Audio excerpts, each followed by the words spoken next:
লক্ষ্মীপুরের রায়পুরে লক্ষ্মীপুরের রায়পুরে দিনে দুপুরে একই পরিবারের মা ও 3 মেয়েকে কুপিয়ে হত্যা করা হয়েছে। একটি বাড়া বাসা, একটি সংগ্রামী পরিবার, একজন বিধবা মা, 3 মেয়ে, 1 ছেলে। তাদের জীবনটা ছিল কষ্টের কিন্তু স্বপ্নে ভরা। মা শাহিনুর বেগমের একটাই লক্ষ্য ছিল সন্তানদের মানুষের মতন মানুষ করা।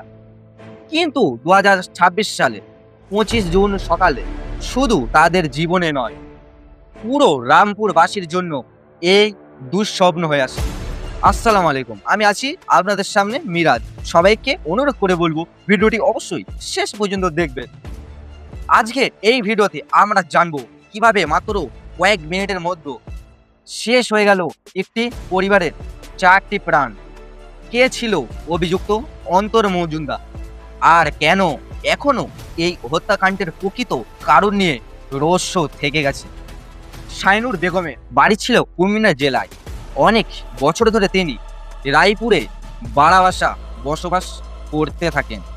কয়েক বছর আগে বিদ্যুৎ স্পষ্ট হয়ে মারা যায় স্বামী তান হোসেন। স্বামীর মৃত্যুর পর 3 মেয়ে ও 1 ছেলেকে নিয়ে শুরু হয় তার জীবনের কঠিন সংগ্রাম। সংসার চালানো, সন্তানদের লেখাপড়া করানো, সব কিছু একাই সামলাতে তিনি।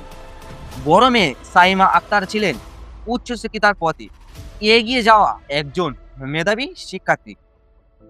মেজ মেয়ে ইকরা আক্তার তিনি কলেজে পড়তেন, আর ছোট মেয়ে শিগরা ছিল স্কুল ছাত্রী। পরিবারটি অর্থনৈতিকভাবে খুব শক্তিশালী না হলেও তাদের স্বপ্ন ছিল অনেক বড়।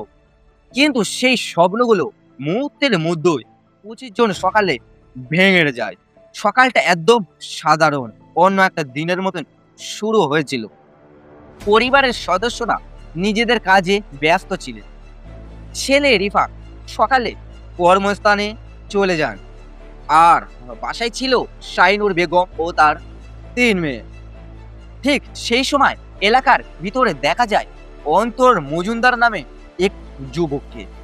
স্থানীয়দের ভাষ্য অনুযায়ী অন্তর আগে এই এলাকায় ভাড়া থাকত, যার ফলে ওই এলাকায় অনেকেই তাকে চিনতেন। তবে এর মাত্র কয়েক মাস আগে তিনি এলাকা ছেড়ে চলে যান অন্য জায়গায়। এরপর 25 জুন সকালের দিকে তিনি শাহিনুরদের বাসার দিকে এগিয়ে আসে। এই প্রতিবেশী তাকে দেখে জিজ্ঞেস করে তিনি কেন এখন এখানে এসেছে। অন্তর তখন বলে তিনি পানির পাইপ ঠিক করতে এসেছে।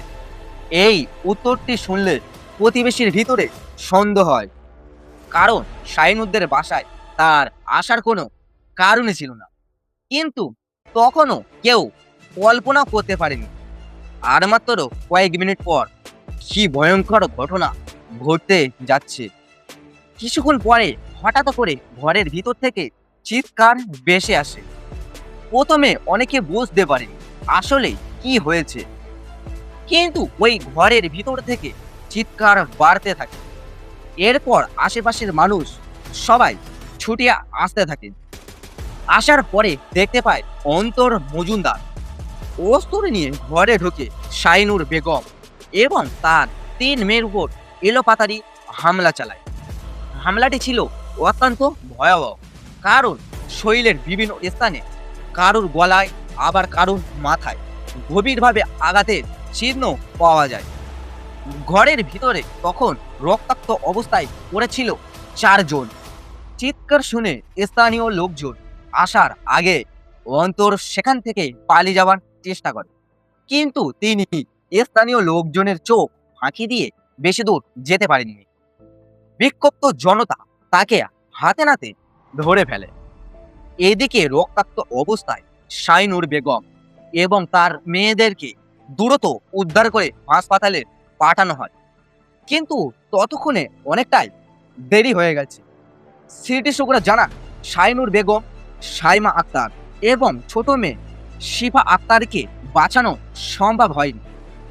অন্যদিকে গুরুতর আঘাত ছিলেন ইকরা আক্তার, তাকে দ্রুত উন্নত চিকিৎসার জন্য ঢাকা পাঠানো হয়। পরিবারের সদস্য ও স্বজনরা তখনও আশা করেছিল অন্তত পরিবারের ভিতরে একজন হয়তো বেঁচে ফিরবে, কিন্তু ভাগ্য তাদের সেই সুযোগে দেয়নি। ডাকা নেওয়ার পরে ইগরাও মারা যায়। এভাবে মাত্র কয়েক ঘন্টার ব্যবধানে একই পরিবারের 4 জন শেষ হয়ে যায়। এদিকে ঘটনা স্থানে আটক হওয়া পর অন্তর মজুমদারের উপর ক্ষোভে ফেটে পড়ে স্থানীয় লোকজন। এরপর যায় স্থানীয় জনতা অন্তর মজুমদারকে পিটানি দেয়। পরে পুলিশ এসে তাকে উদ্ধার করে হাসপাতালে নিয়ে যায়, কিন্তু সেখানে শেষ পর্যন্ত তার মৃত্যু হয়নি। ফলে এই ঘটনায় মোট নিহতের সংখ্যা দাঁড়ায় 5 জন। একই পরিবারের 4 জন আর অভিযুক্ত 1 জন, মোট 5 জন একই দিনে মারা যায়। ঘটনার পর পুরো রানপুর এলাকায় নেমে আসে এই শোকের ছায়া। সবচেয়ে করুণ অবস্থায় পড়েন পরিবারের 1 জন, জীবিত সমস্ত সিবায়েত হোসেন। সকালে তিনি কাজের উদ্দেশ্যে বাসা থেকে বের হয়েছিলেন। মাত্র কয়েক ঘন্টা পর সেই জানতে পারে তার মা এবং তার 3 বোন মারা গেছে। যে পরিবার নিয়ে তিনি ভবিষ্যতে স্বপ্ন দেখেছিলেন, মুহূর্তে সব স্বপ্ন শেষ হয়ে গেছে।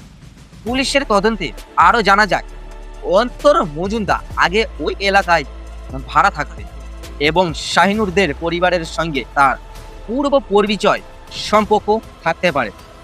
তবে এই পরিচয় কতটা ঘনিষ্ঠ ছিল কিংবা কী কারণে তিনি এমন ভয়ঙ্কর হামলা চালালেন তার কোনো স্পষ্ট উত্তর এখনো পাওয়া যায়নি।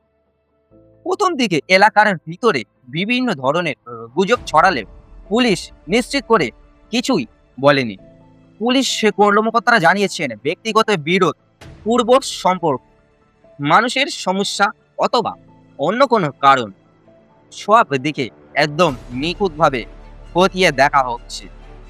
ঘটনার সময় পরিস্থিতি নিয়ন্ত্রণে আনতে গিয়ে পুলিশ ও বিক্ষুব্ধ জনতার রোষের মুখে পড়ে।